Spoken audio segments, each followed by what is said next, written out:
Lokasi yang disebut sebagai tempat tewasnya Dajjal itu ternyata ada di Google Maps. Dan anehnya tempat ini bukan padang pasir terpencil, namun sebuah bandara internasional yang super sibuk. Namanya Gerbang Lut. Jadi gini, kalau kamu cari di map sekarang, namanya adalah Lot.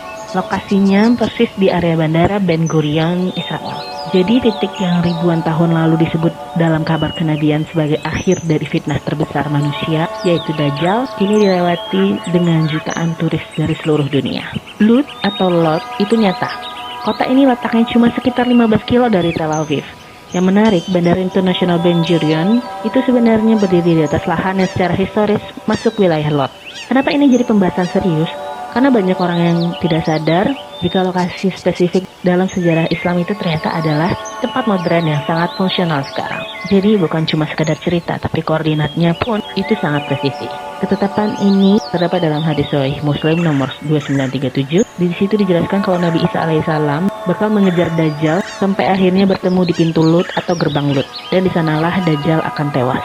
Mengapa di gerbang kota? Secara sejarah, gerbang itu simbol kendali dan akses masuk. Dan di titik inilah pengaruh fitnah Dajjal yang tadinya menguasai dunia bakal diputus total. Menariknya, fungsi gerbang itu masih bertahan sampai sekarang lewat bandara internasional yang ada di sana. Walaupun nama Lut tidak disebut langsung di Al-Quran, namun para ulama sering mengaitkan kemenangan kebenaran ini dengan janji Allah di dalam Quran Surat Al-Anbiya ayat 96-97. Intinya, kabar kenabian ini memberikan koordinat yang jelas supaya kita sadar Allah membiarkan kota ini tetap ada dan bahkan jadi pusat transportasi dunia hingga kini sebagai pengingat fisiknya. Apa yang sudah ditetapkan bekal kejadian di titik yang sudah ditentukan.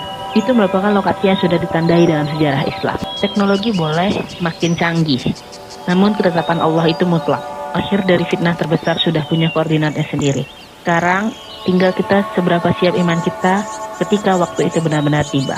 Ketika kamu membuka map, itu akan terlihat Lot Israel itu hanya sejengkal jaraknya dengan bandara.